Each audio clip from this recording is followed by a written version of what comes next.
Well, hello, everybody, and welcome back to another episode of We Watch Shudder. My name is Michelle, and who's here with me? It's JD. It's JD. Woohoo! Nice. I don't know why I went with the awkward pacing today, but you know what? It's a Friday. We're going to run with it. Is our pacing ever not awkward? I think we have the first 5 seconds of the episode nailed down, but the second we ask the other person to introduce themselves, then it goes a little bit It just kind of goes out. every time. You know, Yeah. look, I mean, we've only been at it for 2 years. I think mastering the first 5 seconds is a perfectly acceptable level of progress. You know, progress, it's been not 2 perfection, years. as they say. Yeah. Oh, It's we didn't even make special note of it, but the Leprechaun Returns special episode, that was our 2-year anniversary. you say that we did not make special note of it, but I know how much you like stats and things like that, and I do What I know mean is, that like, you just mentioned it. We didn't. What I'm saying is, we didn't mention it like during the episode or make a Yeah, big deal out of it. But yeah, it was 2 Yeah, years. where the fuck's my cake? I demand cake. Two flipping years. Also, just shortly after, if this episode makes it, I believe, to 51 minutes and 3 seconds, and I'm pretty sure it will, we will have recorded 120 hours of podcast content. You could start listening to our podcast and listen nonstop for 5 days, Michelle. You would have a terrible time, and I wish you luck if you choose to do that. Yeah, for sure, especially starting at the Ooh. beginning, because look, guys, I'm here to tell you, those first 30 or so, you could probably just skip right by those. Yeah, but the Spooktober was good. Not great quality for all of them, because I was still using my gaming headset. I assumed this would be a thing that would fade cool. away very quickly. But Man, I like the Spooktobers. if people are just tuning in for the first time, they're just like, what the fuck are these people talking? We just went right into the nostalgia portion of the episode because it's the 2-year mark. You know, it's a whole thing. The drinking game that I'm creating, drink if JD just said something like, man, if people are tuning in for the first time, because that is one of your favorite references. Well, it's true. That's in the Sometimes, drinking game. if you are tuning in for the first time, hello. Thank you for checking it out. I promise we are going to talk about Shudder. That title is no coincidence. We talk about Shudder original and exclusives. We talk about other horror movie stuff. What are we talking about today, Michelle? Well, since we're trying to get to 51 minutes, I just want to tell you that I spent 3 hours building a DVD-specific bookcase that can handle 560 DVDs for my physical media, and I have a schedule worked out so that if I buy 4 or 5 used DVDs every 2 weeks for the next year, I will have everything on my wants list crossed off by this time next year. And guess who is well into that project? Probably you. It is me. Michelle? It's pretty great. Yeah. Physical media is dead, Michelle. No, especially look at what's happening with gaming, where they're telling us that if we don't physically own the game, that we have to just accept that we don't own the content, which then says that that pirating is okay because we don't own the content. Yeah. Yeah, it's the whole thing like with streaming services where like if you buy a movie on Amazon but then they lose the rights to it, you don't own that movie anymore. And I bet you if they do get the rights back to it, they're not just going to give it back to you to make you buy it again. Anyway, this is not a podcast about the economics and business ethics of the entertainment industry. It is a podcast about my new DVD bookcase. Yeah. I am horny for organization. Add it to our list of T-shirts we need. Because I will be alphabetizing. Yeah, there's a couple things that aren't sorted yet. Anyway, we came here to talk about a movie tonight. Michelle, what movie are we talking about? You'll Never Find Me.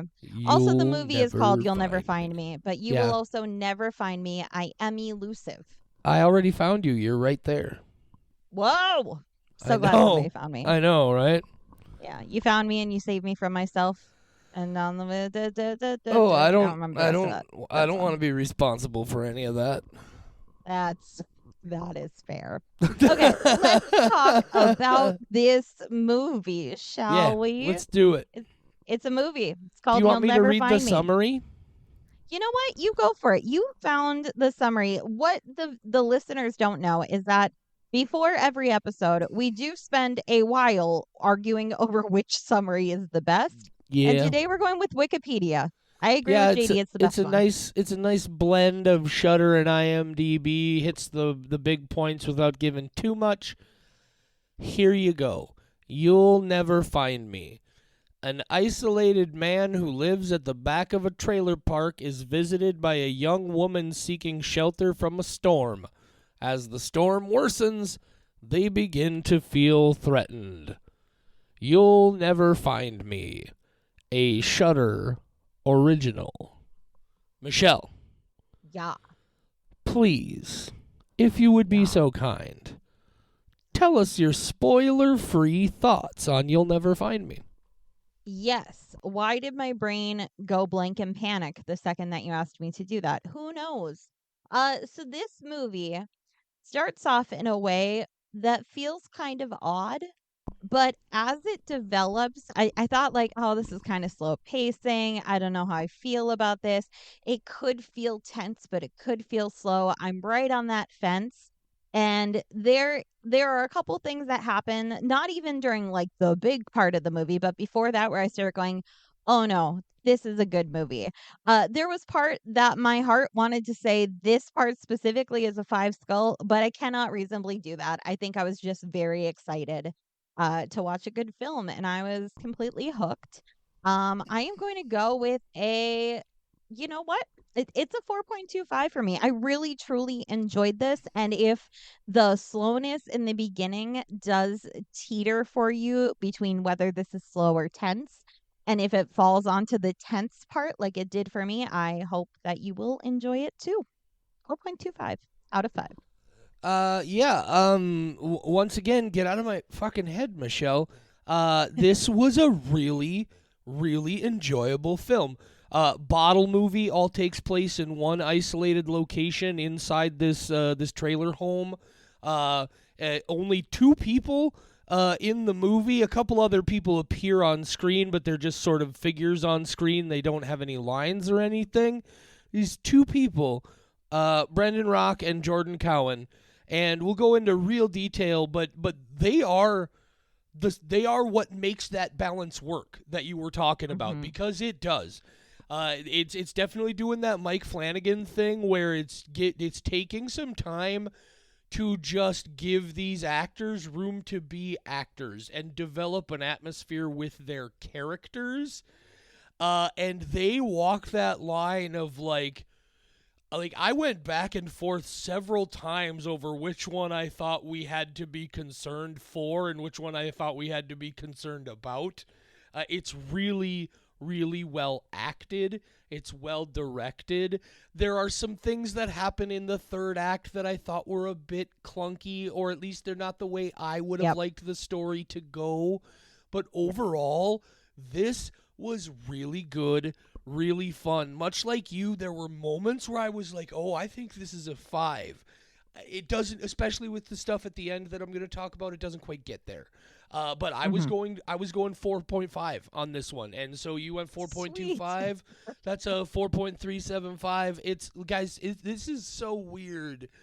When we started doing this, doing this podcast, Michelle and I had so many polar opposite reactions to films, and I don't know how many it's been now, but there have been several in a row. When was the last time we were in strong disagreement, Michelle? Do you know that off the top of your head by chance? Pieces earlier. Okay, well, yes, yeah, just recently, I suppose. I liked that one a lot more than you did. But the last real one, Dario Argento's Panico. Oh, okay, which fair. I did not like.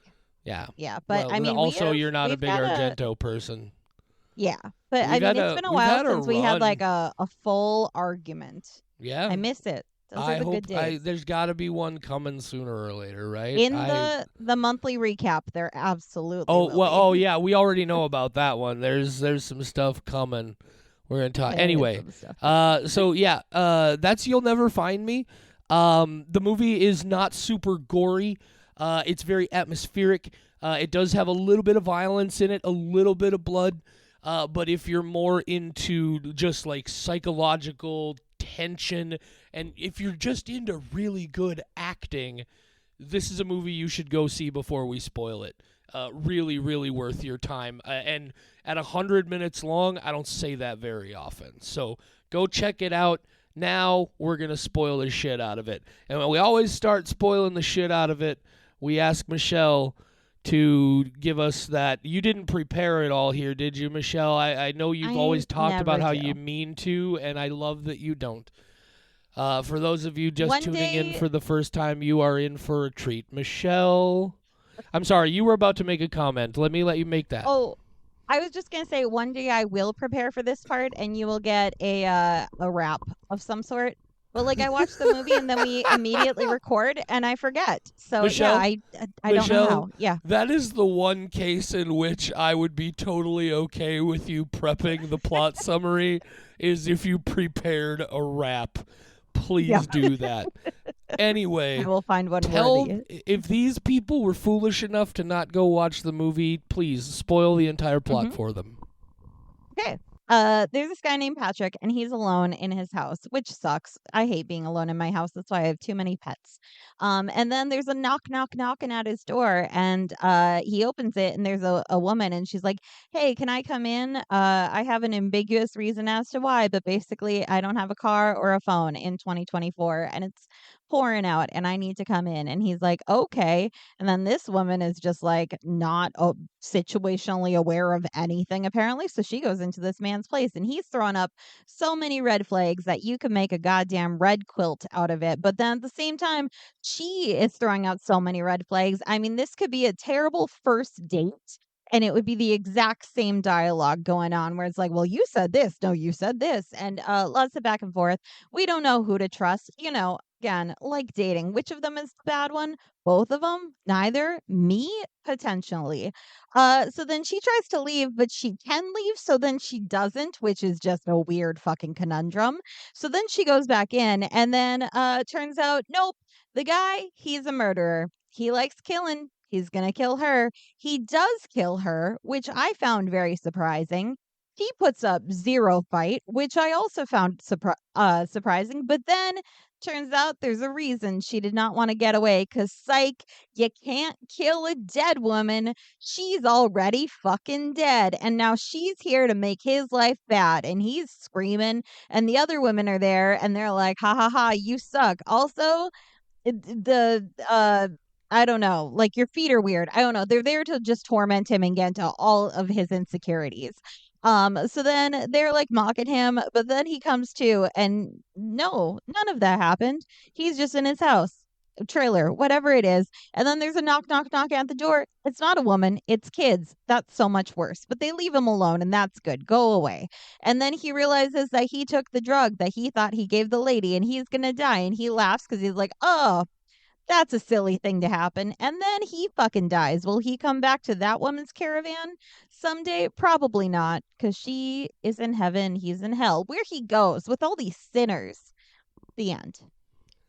You'll never find me. You'll never find me. I found him. He was in the movie. Yeah, that's that's the gist of it. It's these two actors, right? Again, you've got Brendan Rock, who plays Patrick. And Jordan Cowan, who plays the visitor. We never get a name for the visitor. And you are just dropped right into this, right? We just start with this dude at a table in his house with a bottle of booze and what's going on. And then there's a knock on the door and there's another person.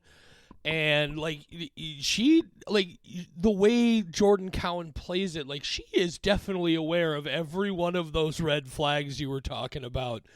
She plays it like, I don't know if I really want to come in. I was just hoping you might want to help me a little bit or be able to, like, they play this back and forth so well. that again, like when it gets to that moment where she goes to open the door and the door just opens and it wasn't locked, and he's just like, the door's not locked, you can just leave.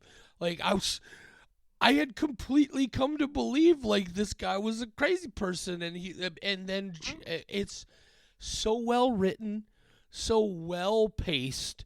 There are some monologues in here that are fantastic. This is an actor's dream. You could do this as a stage play, really, with some very limited special effects and things. But really great character piece, really solid performances, really. When it does come back into the horror zones, or the tension zones, it's really effective. And then a lot of that last act, I really loved. But let me ask you. So here's where it kind of didn't quite work for me, Michelle. Is everything after he snaps back to that snap back to reality, and it's just him back now in his trailer home with the dead girl there, and he's also now in his guilt killed himself by taking the drug. There's a part of me that really because clearly what they're saying there is this whole thing is like these are all just metaphors for his guilt and his paranoia and all of that eating away at him, and like I wish this movie had just ended somehow with the ghosts fucking this dude up, right? Like, I don't need to be told that the ghosts are a metaphor for his guilt and the things haunting him over what he's done, right? So I wish this had just somehow kind of ended where, like, that was... And here's why... Like, did that work for you? Let me ask you that before I go any further. What were your thoughts on that part of the ending? Yeah, well, luckily it's a thing we don't see very often anymore, but it was so played out, the whole it was all a dream thing, and that is essentially exactly what that ending is. And nobody likes it was all a dream type thing. I would have been so happy if those ghosts fucked him up. Even if the ghost, like how she was pouring alcohol down his throat, if that was literal and then he dies from taking the drug and it's not self-induced and none of that happened, like I just need this guy to die in a terrible way. But he died laughing, and fuck that. Yeah, and again, we are of the same mind here. Like, they get to that point where he's started, like, he's covered in blood and he's been tormented by all these ghosts, and there is a fucking pile of corpses just littering his living room. Holy shit, that was rad, in a very horror movie kind of way.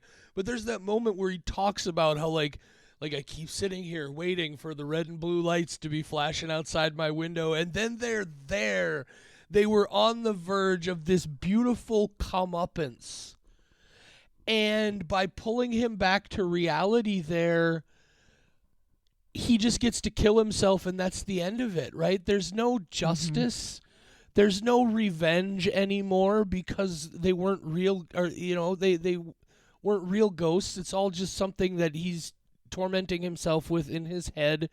As a horror film, this would have been way more effective for me if they hadn't done that. The only thing about it that I do question a little bit, and maybe I'll get your thoughts on this too, the one thought I did have is maybe this girl behind him that we didn't know was there at the beginning of the film, and then we find out, maybe that's actually the only girl he's killed. And all the rest of this is something he made up about this terrible fantasy of going, down this road. I don't know. I don't think that's what it was supposed to be. It was a thought that I was like, I don't know, maybe.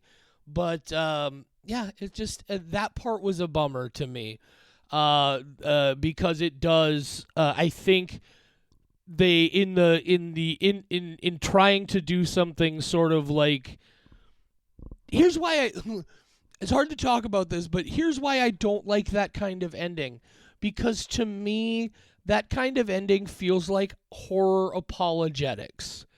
That feels like you're saying, oh, I know we did a lot of horror movie type things here, but this isn't really a horror movie. I don't want you to think of this as a horror movie because I'm worried that you give horror movies bad connotation, right? It feels like they're trying to pull back away from that at the very end. And I just fucking commit to that, man. You know, you talk to Ari Aster, he will flat out tell you, no, in the world of Hereditary, every bit of that is really happening to those people. None of this is a delusion that they're experiencing. In the framework of the story, it's all really happening. And I really hoped that's what this was going to be, and that's why it doesn't quite. Now, it's not enough to completely undermine the entire thing for me. I thought the rest of it was still really effective. Sorry, I ranted there for a little while. No, that's okay. I have a different part I'm going to rant about in a little bit. Do it. But yeah, I don't like the idea that he's only killed one person. I need him to be a terrible person in order for me to root for everything that happens to him up to that point. Wait, you don't think a single murder of an innocent person makes him a terrible person? Well, I need him to be worse. You need him to be more of a monster. Okay, yeah, fair enough. Yeah, I was like, well, I guess, yeah, he did murder one person. I need him to murder, be like... look, I'll be fair. Yes, one murder does not quite a monster make. There are a lot of people who did one and there were, they were just in a bad place in their lives, but they got to suffer the consequences now. So you're right. Yeah. Yes, I understand. Yeah, exactly. Exactly. If he killed one person and felt regret immediately and killed himself, nah, I need him to kill a lot of people, and that's why I needed him to have a terrible ending, and he did not. Where things kind of changed for me was actually with that first reveal of, yes, he is a killer, and now he's gonna get ya. And that whole thing, I was so disappointed. And I was like, well, this is fine. But I had just built it up. It did feel a little easy. Yeah, I had built it up so much in my head that I was like, oh, I thought we were getting to supernatural stuff. What was it with all the hallucinations and the whole earring thing? Like, what does all this mean? And I was like, oh, they're just going to drop the ball on all of that? Okay. I was like, it's just another movie where a woman gets murdered. That sucks. But I figured we were going to go in the direction of she gets away, because that's what basically all would have happened in a different kind of movie. This would have been two people having a conversation, her running away for a long time, eventually getting away, and whether or not he also gets away. Like, that's usually how that plays out. I could not tell, is this poorly scripted / directed, or is there something deeper going on with the way that she fought back, or should I say did not fight back? Because I was like, girl, you want to get caught. What the fuck is going on? Like, it's so obvious that it distracted me. And I was like, I kind of get why they did that. But in the moment, I was so disappointed already by thinking like, oh, it's not supernatural at all. It's just a guy killing a woman again. Great.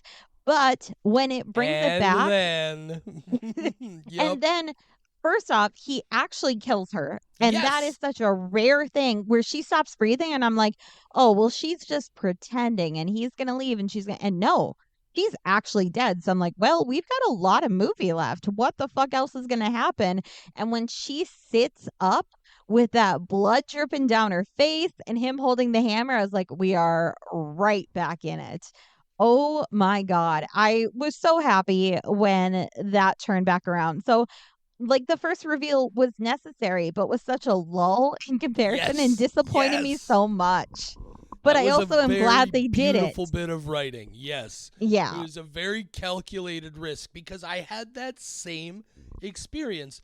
I was so much enjoying that first hour where there was that nice tense back and forth, and I really genuinely flip-flopped several times trying to decide what was going on. And then when it just turned out that, oh no, he really is a crazy psychopath and he's gonna kill her. It felt a little weak. Now, there is one thing I do like the reveal. Here's the first thing I'll tell you is it's interesting to me. I didn't have that experience you had of thinking, oh, she's barely fighting back. I didn't have she that. made no effort. Right. No. It's I just read that as her being very scared and not sure what to do, and so I never caught that element of it. But that's very clever. But yeah, I was watching this and I was just like, he gives her the drugs, and then he tells her he's giving her the drugs, and he tells her that 4 is enough to kill somebody, and he gave her 6, and then she just lays there, and you watch her die. It's not gory. Bleak. It's very upsetting. That was a very upsetting death, takes and that it's last probably the big deep breath, and then has the that shuddering. Oh my god! Yeah, and I think it's the way that, like, if you're getting murdered by somebody, that's probably the way you want to go. But still, seeing it was so much more difficult than a horror movie where they get stabbed and now they're dead. I don't know why, but that, like, her breathing, phenomenal acting. Ooh, yeah, it was upsetting. Really, really well. I honestly find myself wondering if that last shot where we see the really deep breath and then it holds for so long, I find myself wondering if that's not an effects shot, if there's not, like, it's not a real person under there. They just cut away. The frame. Yeah, they cut away and then they cut back to it, but I don't care. It was fucking heavy. And then I was like, wait, is this just, because I wasn't paying attention to the clock. And I had that, I was like, is this just how this movie is gonna fucking end? What the fuck? Now, the one thing I will say about when she sits up and her head's bleeding and you see the hammer covered in blood, and this is the part that it's a little disconnected for me.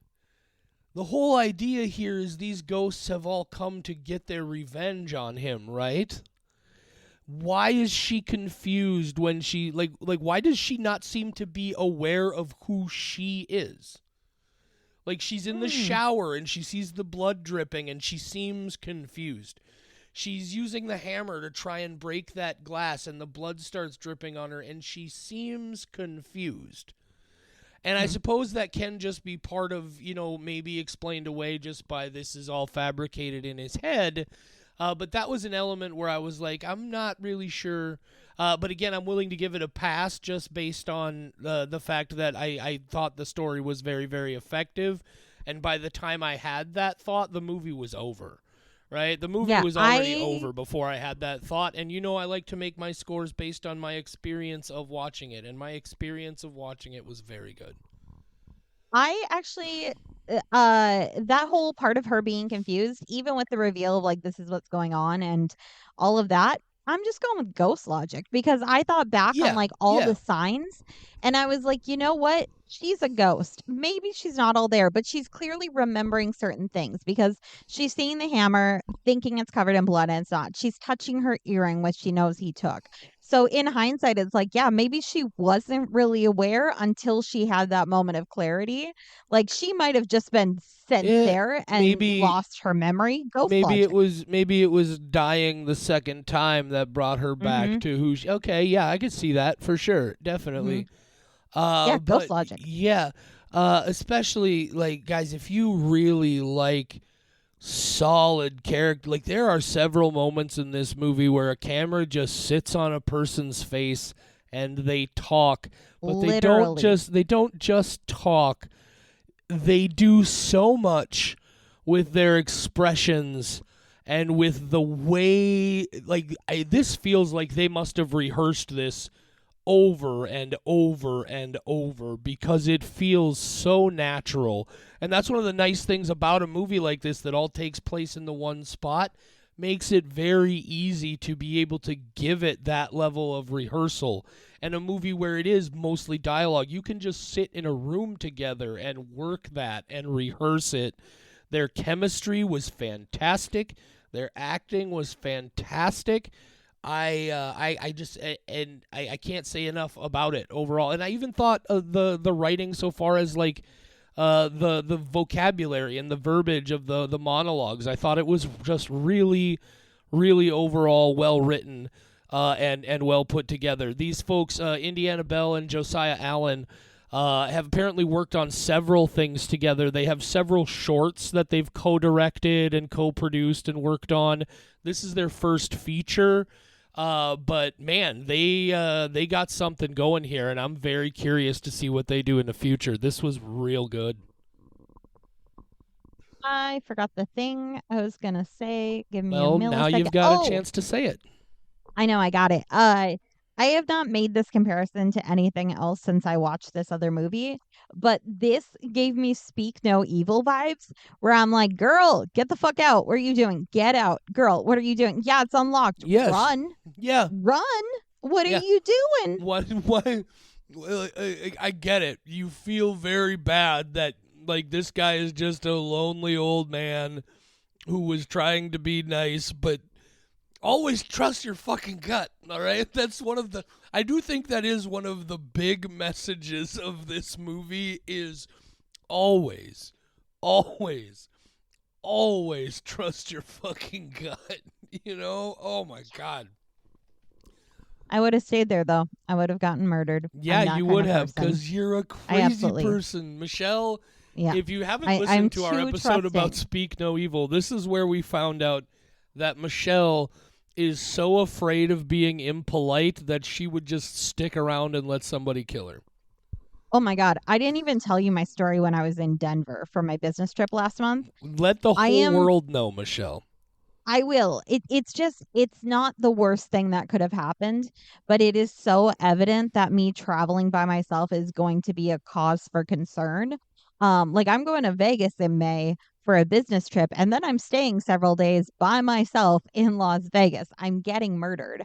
But I call Eric. I should call Eric. Yeah, he'll show me around. Go see him in Holly. It'll be a good time. Museum.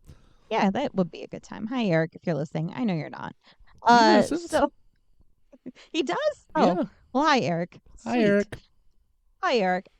Okay. So when I was in Denver, it was 11 o'clock at night. I was not asleep yet because I go to sleep at like 2 a.m. Midwest Central Time. It was not going to happen yet. And there was a knock on the door, and I immediately went, oh no, I don't want to keep them waiting. And I'm wearing like my short shorts for like bedtime. And I immediately open the door. I don't even look in the peephole or anything. It could have been anyone at 11 at night. And then it turns out it was just two guys who got the wrong room for DoorDash. And there was a whole thing that happened. They were confused about where they were supposed to be. Nice guys. I didn't get murdered. It was a weird scenario. There's more to it that nobody else cares about. But the second all of that was done, I just called my husband. I was like, hey, so you might be right that I am going to get murdered and I need to be careful. Because at Michelle, 11 o'clock at night in this big city, I'm like, oh, I don't want to keep them waiting. Michelle. Yeah. This is a perfect example of how we are two completely different people. Yep. I didn't even look at the peephole. I won't even go to the door to look through the peephole to see who's there. If somebody knocks on my door at 2 o'clock in the afternoon and I'm not expecting someone, yeah. I won't even, not only will I not open the door, I will not even get up and go to the fucking door. I will just sit quietly until they go away. Yeah, because they might be looking in the peephole to see the light change and know you're there. You just walk up, no concern whatsoever. You are going to die in a horror movie. I know. Plus, there's also like a difference stature-wise. I am 5'2" and very pleasant, and I would get murdered so easily if that's what those meant. You'd at least give him a pause of like, he looks kind of scary and mean. I'd be like, hello, welcome. Is that a night? Wait a minute. I'm just saying. Okay. Why do I look scary and mean? Okay. Guys, don't first mean of all, right now. If you haven't figured it out by now, we're done talking about You'll Never Find Me. We enjoyed the movie. Yeah. We think you'll enjoy it. Go check it out. This is the part of the podcast where everything just completely goes off the fucking rails. We'll talk about more horror movie stuff in a minute. Let me explain. Not right now. If somebody made you get up and go to a hotel room door and you were not expecting them, I can imagine in my head the face you would make at them. That's why I have this vision of you opening it because and I would never go. You can't imagine that face because that face is an impossibility, Michelle. That's fair. I've seen your angry face, and that's the face I imagine you making if someone's like, you have to go to the door. I let my parents turn around and go home before because they came and knocked on my door without telling me they were coming. Nobody. You'd think I'd have better instincts because every time somebody knocked on the door and it wasn't expected, I would have to hide because it might be CPS. Growing up, I had to hide from CPS all the time, and you would think I learned. Well, welcome to the therapy portion. Michelle had to hide from CPS as a child. Yeah, his name was Dave. He was my boogeyman. I'm not saying I'm never going to die in a horror movie death scene. I tell you what, I am never going to be the victim in a home invasion. That's for goddamn sure. They'll have to break the door down. I ain't letting the strangers in. I ain't even answering the goddamn door. They could walk around, look through a window right at me, and I'd sit there like a goddamn statue like I wasn't a real person until they went away. Is that a mannequin? I did add mace. Don't knock on my door if I don't know you're coming. Yeah. Here's the thing. I look soft. I'm a fucking fighter, though. Man, if the second, I'm like a cat. We're like, grab I'm okay with this until I can and just flail. Yep. The second I sense danger, oh man, those people should be afraid of me. Because as soon as I know you're a bad person, oh man, I'm clawing your eyes out. I'm biting your dick off. You don't even have to have your pants off. I'm taking your pants off. I'm biting your dick before I run away. You trying to steal my purse? I'm trying to steal that dick. That's way more than I needed to know. I'm trying to steal that dick. That's another t-shirt we need. I'm trying to steal that dick. And then it's got just like a bloody severed dick down on the bottom. Who's shoplifting who? Oh my god. So this is the weird therapy portion of the show. We got lots of stuff coming up in year number 3. We finalized a plan for Spooktober already this year. We're going to have to get working on that. One of the movies that's a big part of it is about ready to drop on Shudder. I'm not going to tell you what it is, but it's going to be a vault title. What else we got? Everything we decided to do, but I'm looking forward to rereading. Oh, you forgot what we're doing for Spooktober? Yeah, don't tell them. I'm not going to tell them. No, I'll tell you. Coming up, Michelle, how many sleeps till the movie? Okay, so it's technically Saturday, so Saturday sleep, Sunday sleep, Monday sleep, maybe a Tuesday afternoon nap, and so like 3.5 sleeps until Late Night with the Devil. Late Night with the Devil. We're going. It's already playing in theaters. It's coming up on Tuesday. I am dodging reviews. Every bit of social media.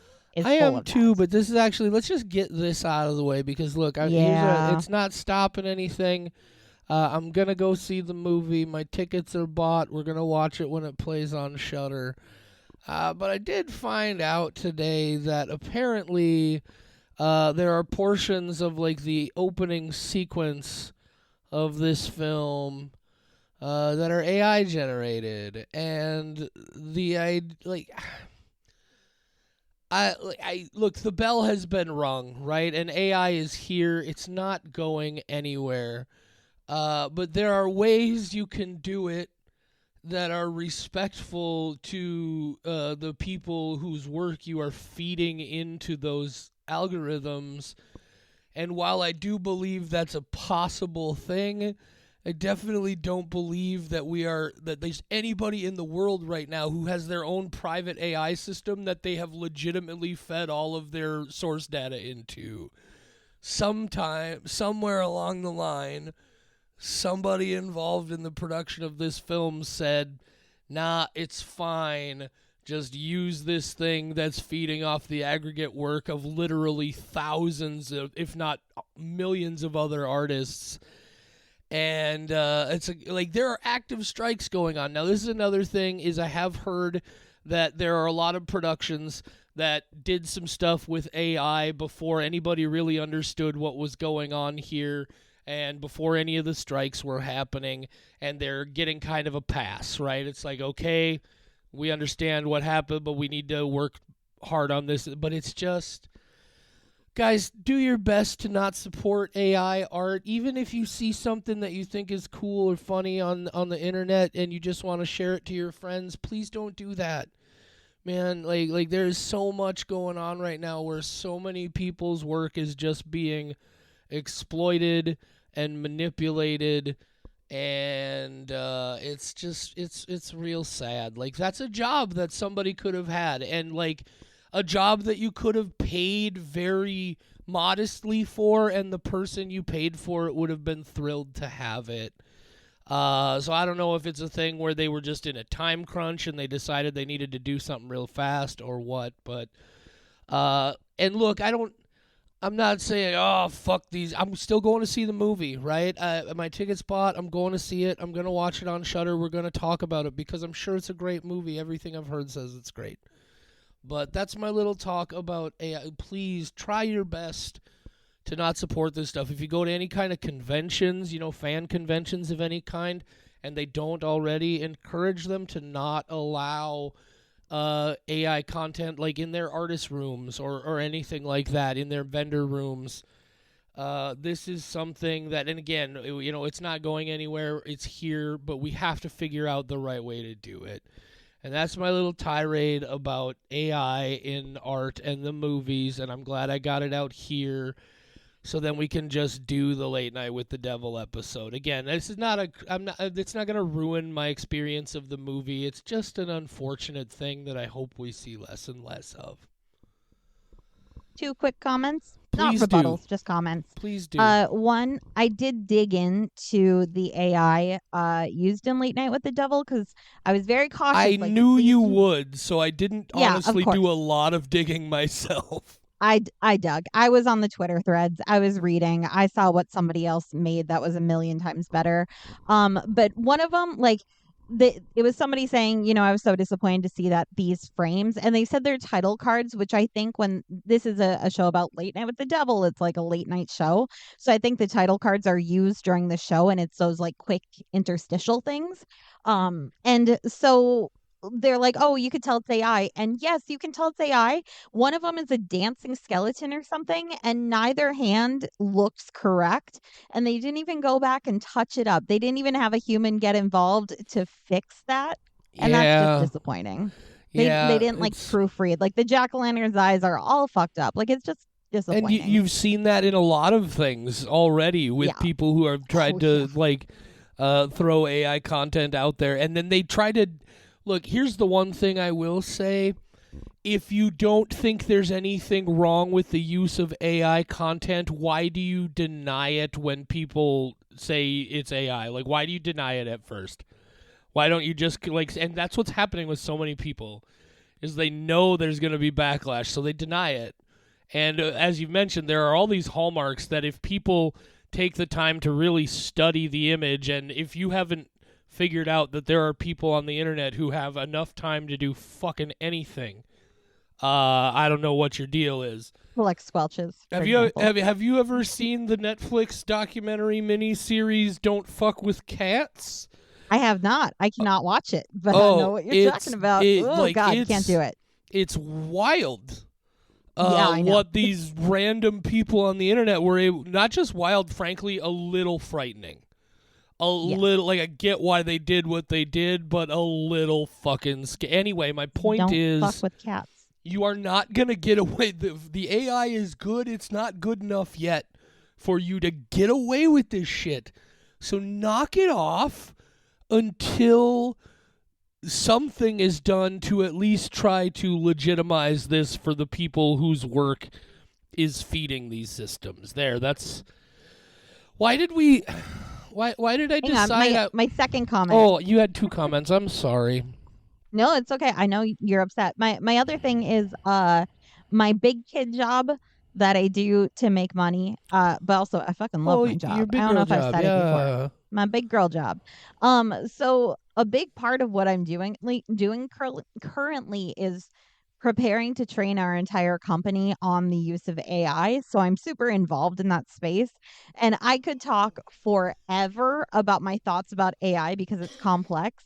But basically what it comes down to is using it as a tool Awesome. Great. I use it. Today I typed an email into Microsoft Copilot and told it to make it sound friendlier because I knew it sounded mean and I wasn't mean. And I know the irony of telling a robot to help me sound nicer because I could not do it, but then it saved my boss some time. So using it as like a tool for small things like that, that's fine. But like making whole things, like it's just lazy. And I think that's Sure. why it's irritating to me. Well, and I understand Ugh. that point, Michelle, but I think the thing I would say immediately to that is I understand what you're trying to say, but at the end of the day, even that algorithm that just makes what you've said sound a little bit more friendly is being fed by the language used and put together by so many creative people who have designed friendly language, and so it's Yep. and again the technology is here. There are just ways to do this, but yeah, I mean there are amazing things we are going to be able to do with it. I just really wish art and creativity wasn't any of it. Absolutely. Yeah. I'm not even disagreeing with you. It's just like, for sure. one of those things where it's like, oh man, I hope that there will be a day where everybody is in alignment about the ethical way to do this. In the meantime, please make it so that my coworker does not think I'm yelling at them. And even that, here's what Late Night with the Devil could have done. They could have taken what AI gave them and went, oh, well, that's a good starting point, and then fix it and make it their own. That's what I do. I never just copy something from like Copilot. I'm like, that's good enough. Like, oh, okay, that's their example. Cool. Like it's just lazy and it bothers me. Yeah, so I at least got that out of my system, so I feel better about going to see the film. It really just there was a short period of time where I genuinely thought about just getting my ticket refunded. But there's a lot of people. Well, I get real. Here's the nice thing, Michelle, is clearly my new medications are working because I didn't. Right? I know. I'm so proud of you. I expected that text. This is the this is the JD therapy portion that Michelle is way too familiar with. JD every now and then reacts very what's the word I'm looking for? Not just passionately, but I make a lot of real snap decisions that I feel real dumb about very quickly after. Me too, but I'm also medicated. I tend to act rashly, and thankfully the lamotrigine is really kind of balancing me out. So that's also what I'm on. So yeah, Michelle, apparently. I had an entire 20-minute conversation with the folks who oversee my mom's healthcare coverage. I had to talk to 3 different people to get my issue resolved. I didn't yell at a single person. I'm so proud of you. I was baffled. I know. How did I even do that? Well, as it turns out, drugs. Yeah. No, that's even me. Like, I would have a hard time in that. Sure. Speaking of hard times, we've got 3 minutes until we hit our 51-minute mark. Probably 2 minutes. We should probably say more stuff about horror movies. What can we say about I saw Michelle, what's coming up next week? Oh, found footage 3D from 2016, which you've never seen, but I've never seen it. And spoiler alert, love it. I love found footage. I'm such an easy person to please. I've watched a lot of bad found footage lately. I know you don't like bad, but that's why I don't say the name of the movie in that context alongside it, so those people don't get their feelings hurt. But I will say they were not good. But when they get it right, man, they get it right. I love it. What do you know? So much. What do you know about this movie Frogman, Michelle? I've been seeing a lot of advertisements for Frogman. That was one of my good movies that I've seen recently. That's found awesome. footage. Well, then I won't ask you too much. I'm sure you're going to talk about it on the Michelle review. Wasn't, but I was going to message you and say it might be something that you would enjoy. Well, it's available on Prime. Put it on the list for Michelle and review, and I will. I'll try to give it a look. I absolutely will. Frogman is so fun, guys. You know what? Seriously, since we didn't take time to really talk about it in the last The Leprechaun episode, thank you for 2 years of sticking with our nonsense. If you had told me the day we sat down to record the bunker game that we would still be doing this 2 years later and we'd be coming up on damn near 200 episodes, I would have quit immediately. 5 full days of audio content. Yeah, I would have said no fucking way. This is a terrible idea. What, we're going to do 30 episodes or 31 episodes in 31 days in October? Whose dumb fucking idea was that? As it turns out, mine. Sounds exhausting. Yeah. It's surprising. We're still going, still losing tons of money doing this side project. So if you buy a t-shirt, thank you so much. It's still not covering even our website hosting. And you know what? I don't care. Are we really losing? Are we really losing tons of money, Michelle? Well, I've been paying for a lot of wrestling sponsorships. Well, that's true. Yes, sponsorship wise, yes. I also keep buying free merch for people. I'm Michelle. Giving is my language, and the problem is, I love when people tell me that they're a fan. Even like fan isn't right. Like they listen. I don't want to say they're a fan of me. That feels gross. And then but like they say that they listen. I'm like, I'm gonna send you something. Yeah, or some stickers. I like buying people things. Michelle's love language is spending way too much money on people. That's Oh my God, tell me about it. We hit 51 minutes. Michelle's love language is dropping an amount of money that I don't want to talk about on a pro wrestling sponsorship and saying, "Here, this is for me and JD." Because JD is and also to support our friend, right? Our friend Eric. Anyway, guys, hey, there we are. I'm pretty sure we just hit 120 hours. 52. Go watch. And look, even if you let us spoil the whole thing for you, Jenna, please go back and watch. Yeah, Jenna. You'll Never Find Me. Real interesting title. I'm not entirely certain. I mean, I get how it plays in, but it's also just kind of there. But also, as a general rule, I don't care about titles. Solid film, really well done. Really looking forward to whatever Indiana Bell and Josiah Allen do in the future. Yep. Great movie. AI sucks. Thanks for listening. Oh, I do want to point out just quickly before we go, if we haven't convinced you yet, You'll Never Find Me right now does enjoy not just an 89% fresh tomato meter rating after 35 critics reviews on Rotten Tomatoes. It also currently has an audience score of 83%. And those two things are rarely high like that together. So if that doesn't convince you, well then why the fuck are you even listening to a horror movie podcast? Plus, Australian/New Zealand accents are great. Yeah, Watch it just to listen to them say "nar" instead of "no." Nar. Nar instead of "no." I love it. One of my favorite accents. I don't know. Say goodnight, Michelle. Good night, Michelle. For more horror content, visit WeWatchShudder.com, where you'll find our world-famous, patent-pending Ghoul blog and Squelch files, as well as a schedule of upcoming episodes. Find us on social media at WeWatchShudder on Facebook, Instagram, TikTok, and I guess Twitter, if you're still doing that for whatever reason.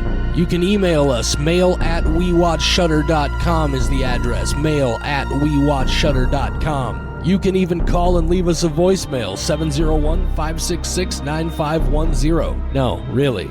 701-566-9510. Give it a shot. See what happens. We Watch Shudder is a production of Rat Factory Media.